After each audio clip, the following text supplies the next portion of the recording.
Have you ever go by some stinky rubbish bin and you can do nothing about it? So now we have a solution. Our innovation is a natural and upcycled powder made by some coffee beans, and we can eliminate bean odor and moisture and keep the surrounding clean and fresh. So for our strategy, in phase 1 we are going to focus on B2B first, as they can provide us with some stable revenue and they have a high volume to use them. And in phase 2 we are going to focus on B2C. So I will pass on to. So I will now present the execution plan. I'll focus on the first year, which is the pilot period. The objective of having the pilot period is to have research and development and validate our idea and move on to a strategic sourcing. So in the first year, we will have the just formula finalized with having raw material partners. So to begin with, we will have R&D sprints that will produce a 10 kilogram pro batch, which will be done in-house. At the end, we will sign a raw material partnership agreement with coffee chain and hotels to get the coffee powder. Then at the second quarter, we will generate a first revenue and have a pilot program agreement. This will be in help with our existing partners such as Rosewood Hotel and other property management corporates. At the end, we will have the deliver just and collect the performance data. With those in mind, we will have the B2B case studies done by quarter 3 and select the preferred manufacturer and move on to B2C packaging to expand to B2B from B2C. At the end of the first year, we will have the first mass productions, and then we will prepare for digital channels in the second year. And this will be taken by first batch of B2B Just and updating e-commerce page, and at the end, planning for marketing plan in year 2.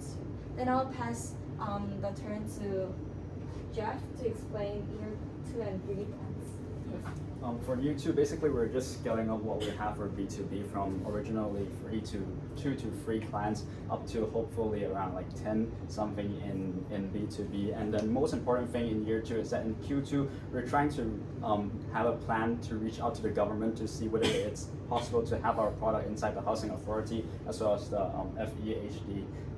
And afterwards, and that's mostly in year 2, and we will publish the B2C platform in year 2, also in Q3, which we hope to accelerate the B2C market in year 2. And in year 3, it's basically more on having the revenue back, and we are already above the return of investment. We are already positive in return of investment. We'll basically scale up our product and mostly focus on B2C and hopefully put our product in a supermarket in Q1. And in Q2, we'll put more investment into our team to try to hire more and upgrade our wage on our staff itself.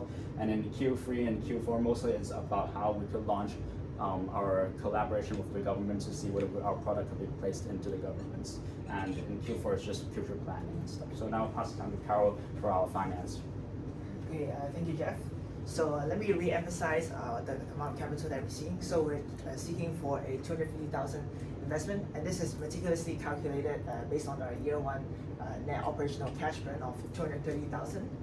We also have a 20,000 contingency buffer in case we need to burn more cash than needed. So Zest is on a path to sustainable financial growth. So you can see we have an exponentially increasing total revenue and also a healthy cash balance. So the reason why year 2 has a slightly negative net cash is because we are preparing for the year 3 expansion into B2C segments.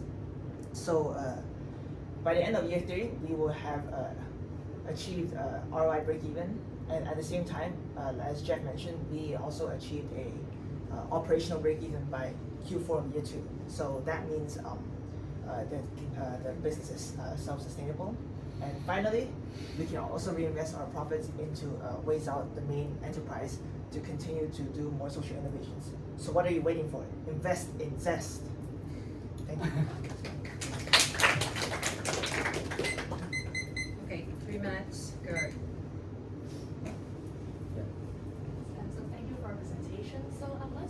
about like the product you're offering. So could you elaborate more on the competitive advantages and how it addresses the target market needs?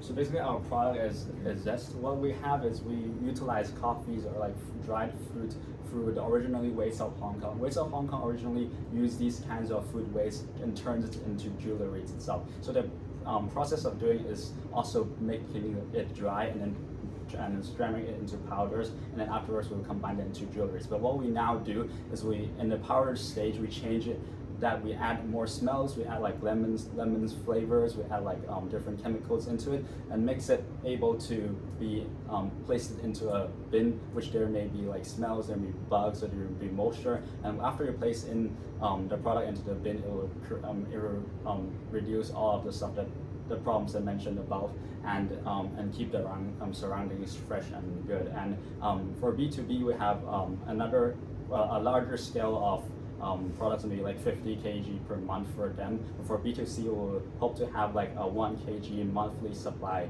amount of products, so householders could use it, like opening an instant noodles and pour it inside to the water stream. That's our product. We believe like this business expansion could be a great idea for Waste Out, since the original idea of having food waste to turn gradually are targeted by young and female segments, while having it turn to a powder that can help you to solve your food waste problem is actually targeting more mass media with like higher age or other genders as well. So this will have Waste Out to be more expanded in a successful way. You're open. Could I ask if there is any information about the price point of your product? Okay, thank you for the question. So for the B2C, like the sachet, we are pricing it at around $50. But then for B2B, we are offering a 20% discount, so that'll be $400 per box. So the way it works is Waste Out actually already does have multiple corporate partnerships. So they perform they organize a lot of workshops, let's say with MTR and DBS, so these conglomerates and big banks. So at first, we're gonna start our pilot run with those our corporate partners. So on average, we assume that according to the pantry space along with the office space, we will burn around, or they will burn around like 10 boxes per month, and then we will scale that up to more clients and also expand to B2C. But thank you for your question. Hi, guys. Can you keep a PowerPoint slide on the screen?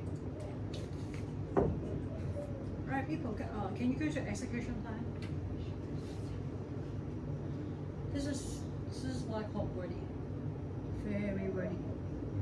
So we want, and then, okay, wordy is a thing. And then do you think I can see, can you literally read the words? It's eye test, right? This is the lowest eye test. That's why we scaled up in presentation. Okay, and then this execution plan, wow, again, is a lot very wordy. And then, financial roadmap, wow, again, it's like wordy. Key highlights, and then it's not key highlights. The most likely we will make it wordy is because we want to see how you guys see about our whole Thank you execution so plan. much. And not in So our what pitch. would it be? No. In our Great. pitch presentation, your pitch presentation, it will be a less wordy version with more icons and logo. But these will be in the report. Are you going to say you just snip and then put it in your report? No, I hope we'll not. change it, but these kind Okay. of wordy will be in the report. Right. For more details after the pitch. Guys, let's see. Let's see in the presentation. Very nice. And just now the guys were presenting, and then Carlo is trying to concentrate and then answer the question, and I was like, well, what happened? I thought the timer just, not showing the time, and I checked like 15 seconds left. The timer's job is to keep track of time, Jack. Yeah. If time finishes, that's life. Okay, sorry. There's no need to just. It's just okay. Relax. Look professional. Right? If he doesn't look at the time, then it's his problem. Because he should be conscious about the time, right? Okay? Don't make everybody too nervous, Jack. It's okay. It's just a 5-minute practice presentation. Okay. And then people, especially guys, I don't want you to put your hands into your pocket. Because when you put your hands in the pocket, I'm talking to you, but I'm not talking to you in a very respectful way. Especially you're looking. How do you feel when the presenter is putting the hands in pocket and what is it? In terms of body language, what is it suggesting? What is it just suggesting? He's my boss. Yeah, he's my boss. So he is upper level authority. Right? Yeah, AO, future AO. Alright? Okay, thank you. Bye. And next group,